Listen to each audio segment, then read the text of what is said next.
Hello and welcome to the show.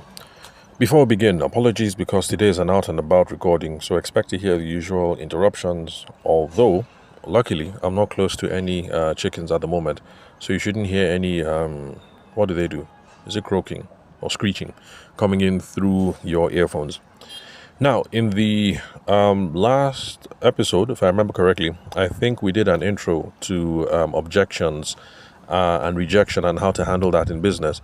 And so the next couple of episodes that I'm going to record will be just conversations between you and I. I'll be trying to figure out what are the typical objections that people receive and what are the best ways to go about handling those objections, dealing with those objections. And the objection we're going to be looking at today is it's too expensive. Now, the reasons why I'm picking that one is obvious, because there's nobody in Nigeria who is involved in business that has not received that objection before. Whether you sell bathroom slippers, or you sell soap, or you sell consulting services, or you sell chickens, or you sell aircrafts, or you sell hotel accommodation, everybody has received that objection that it is too expensive. So I think it's a good one to open the conversation with. Now, for those of you who are listening to the show for the first time, definitions. We need to rewind, because if this is your first show, then you don't know what an objection is.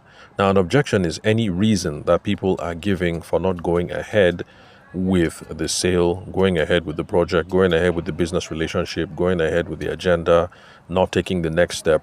Whatever reasons that people give, that is an objection.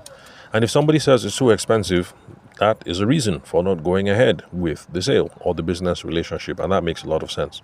But before we continue, I also like to rewind for those who are listening to the show for the first time that there's a difference between an objection and a condition. A condition is an absolute prerequisite, and so if that is the case, the business deal is not going to move forward. And one of the examples that I remember giving was if you sell shoes, if you sell female shoes and you're trying to sell and you're having conversations with a man and the man doesn't have a wife, maybe he's a widower, and let's say the man doesn't have any daughters, he only has sons, and let's say he's not on good talking terms with his sisters, and maybe the man's mom is dead, and let's say he's introverted and he doesn't talk to females. Now, given this unlikely scenario, it is very hard for you. In fact, it is impossible for you to pull out a sale under those circumstances, because if you're talking to a man about buying female shoes, then it's a prerequisite that he, at the very least, should have females that he would intend buying the shoes for. So, one moment, I'll have to take a little break and then I'll be back with you guys very soon. Hello and welcome back. I'm really sorry about that, but I had to attend to something briefly. Obviously, like I said, I'm out and about, so that's why I had to clip that recording, go and do a bunch of stuff, and now I'm back. So if I remember correctly, I was talking about, I think I was defining objections, and I also spoke about what a condition was. Yes, and how a condition is a prerequisite to the sale. So someone either meets the prerequisite or they don't meet the prerequisite. So I gave the example about you're in female, you sell female shoes and you're speaking to a man who has no connection with females whatsoever. Then let's look at legal conditions now. Let's say alcohol, drinking. So technically speaking, or rather legally speaking, you should not be in a situation where you are trying to sell alcohol to someone who is 16 years old or 15 years old, because there we have a very, very, very strong condition in place. So you should not be trying to close the sale under those circumstances. I mean, if you're trying to sell alcoholic products and the person looks at you straight in the face and the person says, I'm 15 years old, you stop immediately, because that is not an objection that you are supposed to overcome. The person has told you, I am a minor. You know legally you're not supposed to sell to minors. Once the person brings it up, you stop immediately. So there are some things that are objections. You listen, you empathize, you ask questions, you try and figure out, is there a way we can move here? Is there a way we can move there? Can we haggle? Can we negotiate? Can we do this? You try and make room and close the sale. But when you're dealing with objections and with conditions, and you uncover a condition, you stop immediately.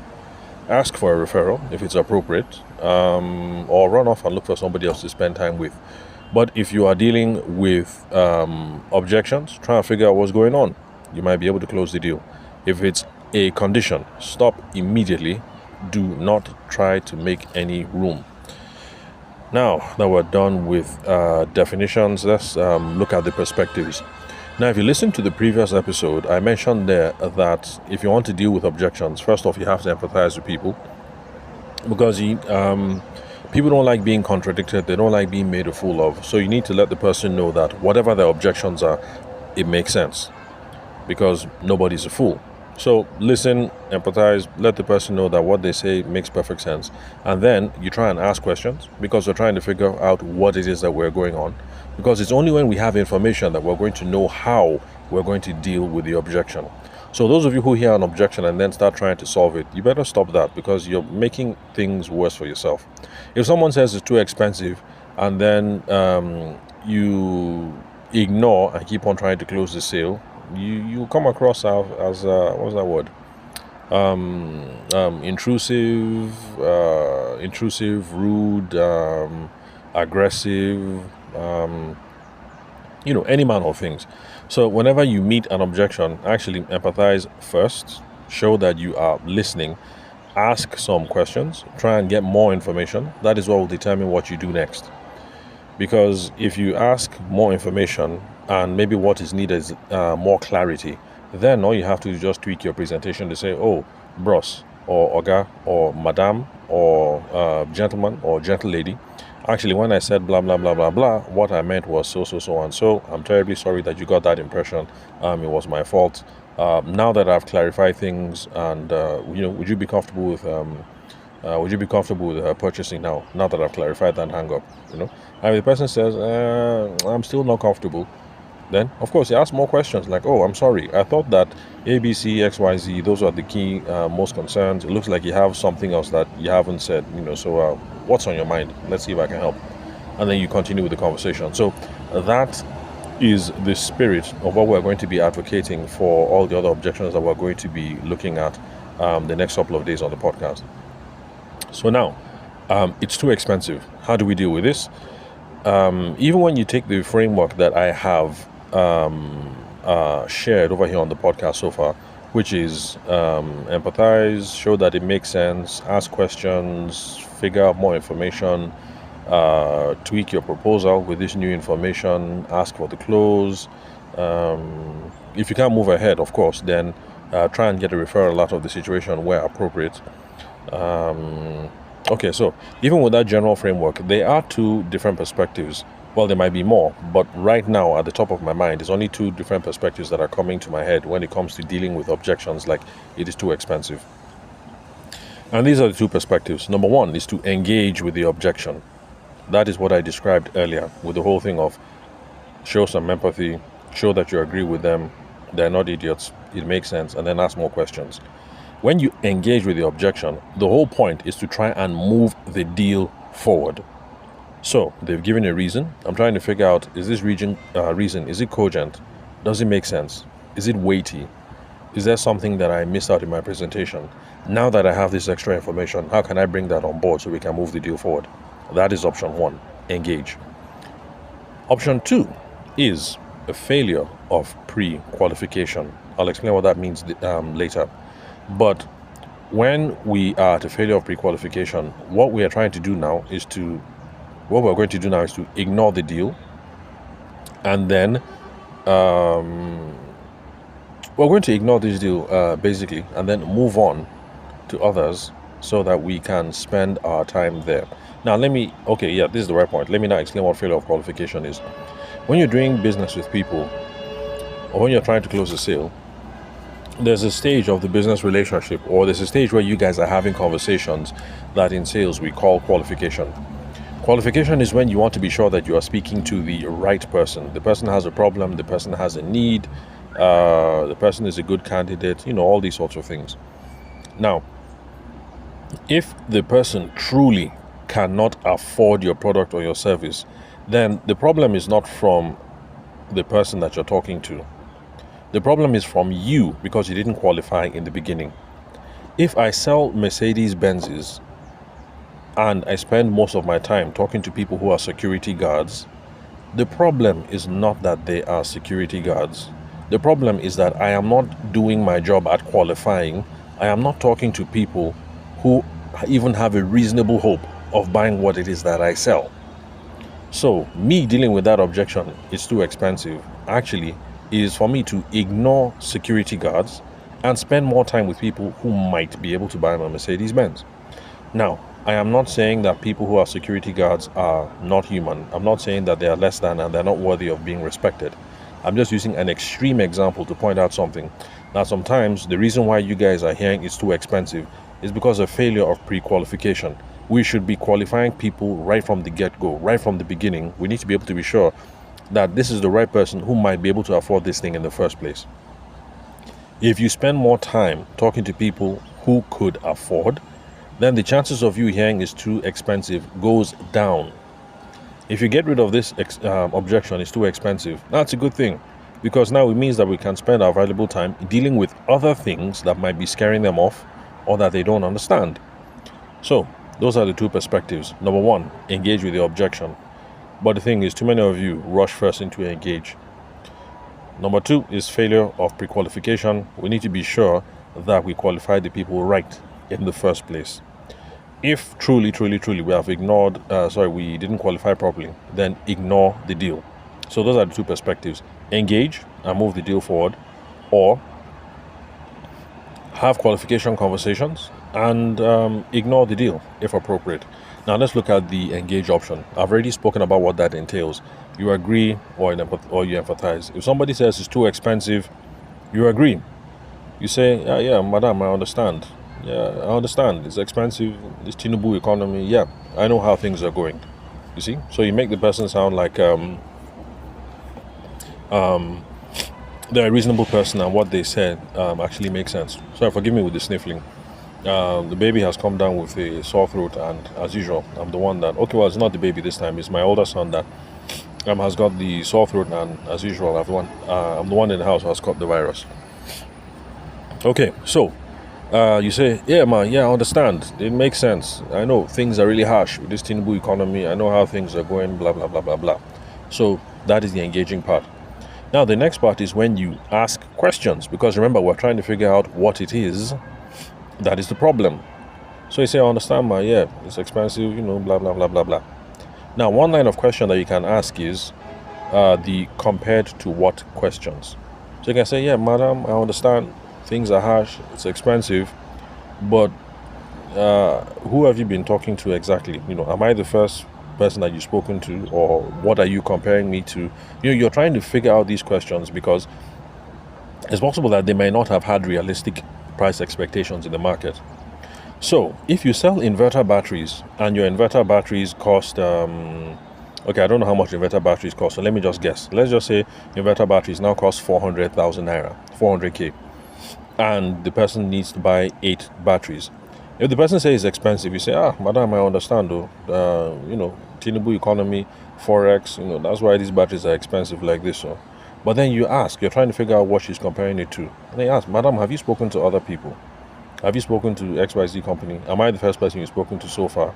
Okay, I'm expensive, I agree. But expensive compared to what? Or compared to who? And the person might say, I spoke to Chukudi on Tuesday, and Chukudi said his batteries are 120k. Now, since you're an expert in the business and you know that there are 120k batteries, this is the point where you're going to now educate her and say, madam, that 120k battery, run away from it too. That 120k battery, that's the battery that we used to use 10 years ago. Those are the ones that are made of lithium base. Those are the ones that after a while that they swell and they explode and they catch fire. Madam, if anybody is giving you 120k, run. I'm telling you, run. The only batteries you should be looking at are tubular batteries that you put liquid this inside, that you do this, you do this, you do that. That whole technical speak. If you sell inverter batteries, this is the point where you now educate them. So you see how it works. Empathize first and then start asking questions, because you want to know what you're being compared to, who you're being compared to, so you can educate them and let them know what the realistic price expectations are. Because my guess is, no matter the business you're involved in, you're probably not involved in the luxury space, because in luxury markets don't have this problem. Because for luxury, the inverse is the case. The more expensive you are, the better when you're dealing in the luxury space. So luxury people, they don't hear this is too expensive. So if it's Balenciaga bag and all those sorts of things, the babe you're talking to is not going to say it's too expensive.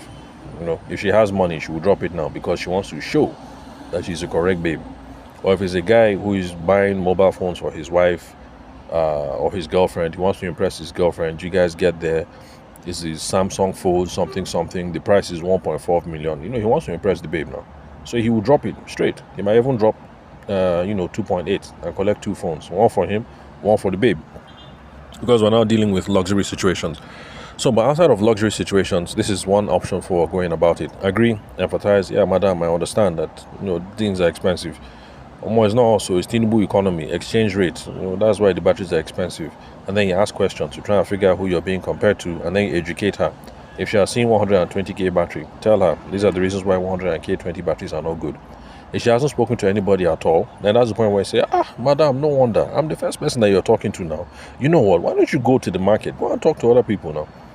Talk to a couple of people. Find out how much these batteries are. When you find out, come back. Let's talk.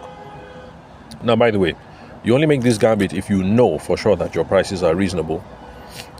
So the chances are, if they didn't have realistic expectations and you're the first person that they're talking to, she'll go into the market and she'll find out that on average, good batteries are costing 380, 400, 420. Now, if she does that and you call her up in 3 days' time, you say, oh, madam, how far have you asked around? Now, that's your price of 400k per battery. Even though it is expensive, it doesn't seem so unreasonable after all. So that is the first option of agreeing, empathizing, trying to engage, ask questions to figure out what you're being compared to, who you're being compared to. Now, the next set of questions that you can ask are to drill down to their specific needs. If you're asking to drill down to specific needs, what you're trying to do is to adjust the quote. So if the person says, my batteries are too expensive, blah, blah, blah, blah, blah. So your whole thing say, madam, I understand though, myself, house rent has gone up, everything, exchange rate, blah, blah, blah. These batteries are imported from Japan, imported from Saudi Arabia, it's exchange rate that is causing it, that whole empathy, whatever. And then you say, madam, you know what, this is what we can do. Based on what we discussed for your house, initially I was saying that we need 8 solar panels, we need 4 batteries, and we need 1,600 meters of wire, or whatever. Okay, no, 1,000, that's too much. We need 10 meters of wire. So you can now say, okay, madam, since this thing is high like this, you know what in the house is not important? Maybe we can remove deep freezer, we can remove AC, we can remove the TV in the children's room, so that it's only the TV in master bedroom, the TV in the parlor that will be connected to this system. Then the fans will be connected. We'll remove the AC, and then we'll remove deep freezer. So if we do that, the cost will come down because the number of panels that we need will go down, the number of batteries we need will go down. So madam, what do you think? Madam will say, no problem, now you're talking. You say, okay, good, so now let's do that. And then you go through the whole thing. You figure out exactly what it is that she needs, which TV are you disconnecting from the solar, which deep freezer, which whatever, and you might be able to come down to a quote that involves only 4 solar panels instead of 8, and that involves 2 batteries instead of 4. So in this case, you have not negotiated your price, because the price of 1 solar panel and the price of 1 battery is still the same. All you have done is you've drilled down on the specific needs and you have adjusted the specs, the specifications on the quote, and because of that the price will now come down. So you can see that in this engage option, show that they're reasonable, empathize with them, and then ask questions. 2 ways that you can be trying to go about this is figure out what is this person comparing you to, and then educate them accordingly. Either way, you're going to get them realistic price expectations. And then number 2, drill down on their specific needs, cut out all the things that they do not need, and then and then your quote is going to go down or maybe up accordingly, because there are times when you ask the questions and you actually figure out that the first quote you gave did not even make sense, and then you might actually have to raise it up and then start negotiating from there. So another option, the one that some people do, and I am not a fan of this, but it is there, so let me just share it with you guys. People try to educate people. When people say it's too expensive, people now start trying to educate them on price versus value. They're trying to say, madam, I understand though, but you understand that price is what you pay, but value is what you're getting. And then they start trying to convince the people on the value of what they're getting. Now, the reason why I'm not a fan of this is trying to educate people is too much work, especially when you're guessing. And for the average person, when you start this whole thing of price is different from value, you have lost them. They think you're just being a salesperson, a salesman, a saleswoman. Sorry, excuse me. They think you're just being sharp. You're trying to bamboozle them. So some trainers talk about these kind of tactics. I would not recommend you guys do that, but it's out there. So I'm just letting you guys know. Educate them on the difference between price and value. Price is what you pay for something. Value is what you get for that thing. So before you try and educate someone, try and ask them questions and figure out where they're coming from first. At least that way you know that when you're educating someone on a specific point. Now, the second perspective, we're done with, maybe not we're done, because we can always keep going and going and going. But I've introduced you guys to one way, which is engage with the objection. Now, let's look at failure of pre-qualification. Now, failure of pre-qualification just means you are attracting the wrong people, or you are talking to the wrong people. Because remember, qualification is the part of the business relationship or the conversation where you're trying to figure out who is this person, what are they about, what's the problem, can I solve the problem, can my product or service meet this whole thing. So you have to be sure that you're speaking to the right person in the first place. So failure of pre-qualification just means that you are attracting the wrong people.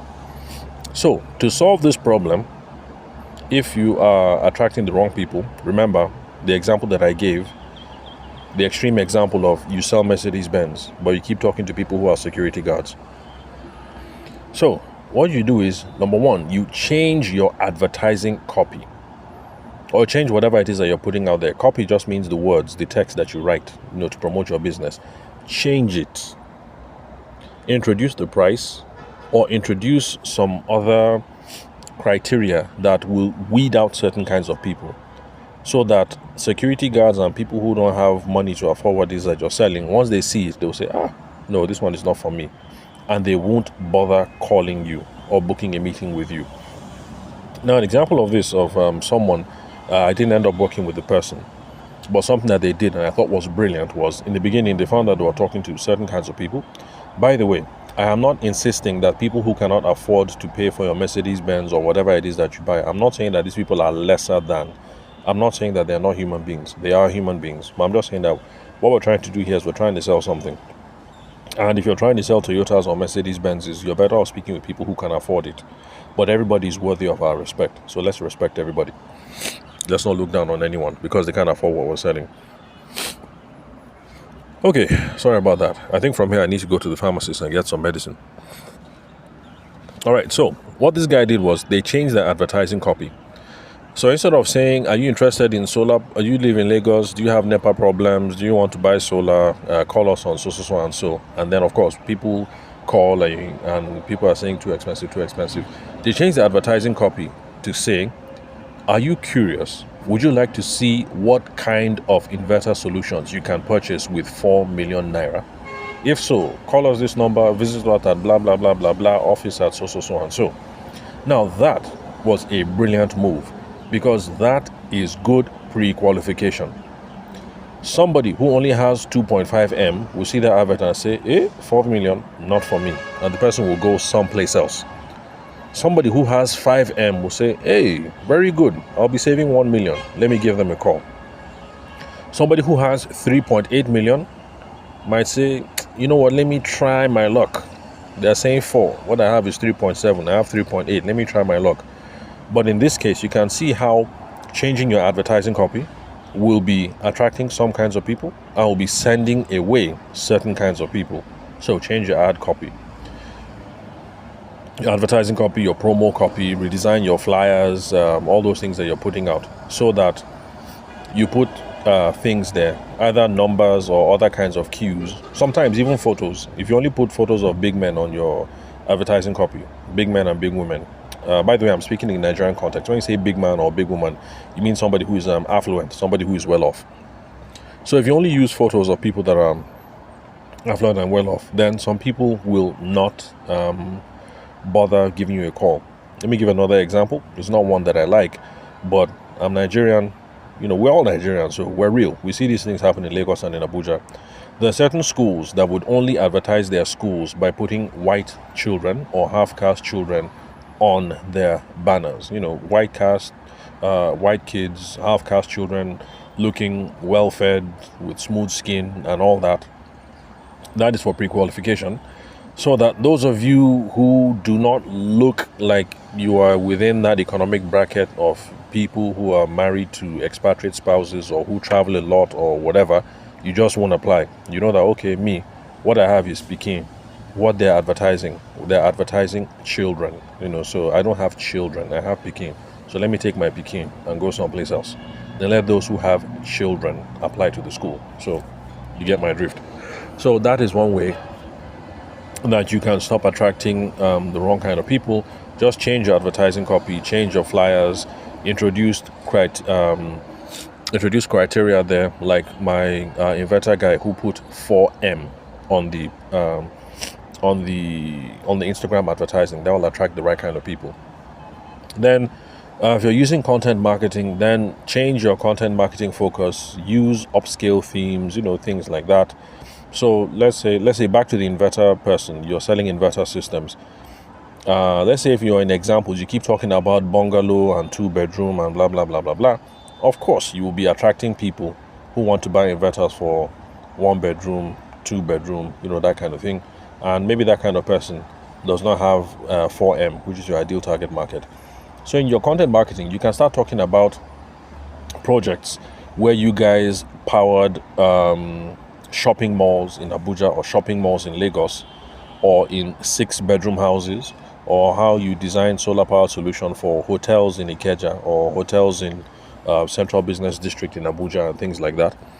So people who come across that kind of content marketing, somebody who only has a 1-bedroom house is not going to get in touch with you if every single time you post on LinkedIn or on Instagram, you're showing the wonderful palaces or the wonderful offices or the wonderful shopping malls that you have provided solutions for. And then people who own those sorts of establishments will call you because that is what you're putting out there. So that's the whole thing about failure of pre-qualification. You're attracting the wrong people, and this is how to attract the right kind of person. And remember, when I say attracting the wrong people, I'm not saying that people who can afford certain kinds of niceties. I'm not trying to say they are not human beings. They're human beings, so please respect everyone. I'm not saying we should look down on folks. So another approach for qualification is, by the time you're having conversations with people, 25 minutes. Okay, let me rush. So by the time you're having conversations with people, you need to be having money conversations early so that you can weed people from the beginning. There's no point in having a 45-minute conversation with someone only to find out in minute 50 that they can't afford. You're better off bringing up the money conversations early in minute 5 so that if it's the wrong deal, then you can leave and the other person can leave. You've saved yourself some time. So there are different ways of doing it, but be conversational. Use approaches that work with you. You can start off by saying things like, most of our happiest customers spend between X and Y. Is this something you can afford? It's a very direct question. By the time you say most of our happiest customers spend between 4 million and 6 million for inverter systems, is this something you can afford? The person will, you know pretty much where you stand. There's some people that will say 4 to 6 million. No problem, sounds reasonable. Yeah, let me see, what do you have? In that case, you know that you're talking with someone who might be able to afford. But if the person responds, 4 million, are you serious? Do you want to build a house? Okay, come and be going. That kind of thing, you know that you're talking to someone who, there is no meeting at all. Because for them, 4 million sounds outrageous. Another person, you say, most of our happiest customers spend between 4 million and 6 million. Is this something you can afford? And the person says, yeah, that seems doable. You know that there's room. You might have to haggle. You might have to negotiate on price, but there's room. So that's one way. Some people don't want to be that direct. There are different ways of going about it. You can say, okay, Madam, Oga, young man, young lady, from all the things we've discussed so far, it looks as if this thing could cost between Y and Z. Doesn't make sense for us to continue talking. And then you hear what they have to say. So, if the young lady you're listening to, you're talking to, and you tell her that, okay, for all the things you've discussed so far, there are handbags that can meet this whole thing, but the handbags will be between the cost of 150k for one handbag to 250. Doesn't make sense for us to continue. If the young girl looks at you and she bats her eyes up and down, you now know that, okay, there's no room here. If the young lady looks at you and says, you self, 200k for one handbag, I beg, I was talking to so and so, the person has something for 120. But you know what, let's be talking, let me see what you have. In that case, you know that there is room. So you see how it helps to have these conversations, money conversations early, so that people who are not interested, sorry about that. Okay, 13 minutes. Let me see. Okay, I think I'm done, pretty much. You're attracting the wrong people, so change your advertising copy. Oh, by the way, that was the alarm going off. That I spent too much time on the podcast. Then bring up the money conversations early, and that way, so that, let the person go, and you can also go and spend time with someone else. So you can say people usually spend between this and this, to solve the problem. Is this something you're comfortable with? So just use your own verbiage. It doesn't have to be English. You can speak Pidgin, you can speak Hausa, you can speak Yoruba, you can speak Igbo. It's the same thing. You can speak French. In case you're a Nigerian person, you're living in Benin Republic, everybody speaks French. This conversation goes down well in French as well. However, there's one thing. This whole thing of trying to weed out people and all whatnot, the kind of words that you use, the kind of expressions that you use, it depends on your product, your service, your industry, the kind of clientele, then the business culture, and also the people culture. I'll mention this one before we leave, because from what I've heard so far about folks in Japan, because in Japan, they have a premium on honor and they have a premium on saving face. So in Japan, talking to a guy and insinuating that the guy does not have money might be a problem. The guy will feel very insulted that, look at this young guy, look at this guy. The guy's insulting me. He's trying to say that I'm not a man, that I can't take care of my family, that kind of thing. But in Nigeria, it's not a problem. If you ask somebody now, hey, usually it costs between this and this, to solve this kind of problem. I'll be Alpha, what do you think? The person will even be happy with you. The person will say, 4 million, Oga, please come and be going. Sorry that I wasted your time. No, really, I can't afford it. I really can't afford it at all. So in Nigeria, it's not a problem. In Japan, maybe it's not a good idea, because they have a premium on saving face and a premium on honor. So take that on board. What might be fine in Nigeria might be an insult to somebody in Japan. So those are some of the considerations that we should be making when it comes to trying to weed out people and have the money conversation early. So that's all for today, folks. Remember to connect with me on WhatsApp. The phone number is 080-6466-2140, and the country code is +234 for those of you who are not Nigerian.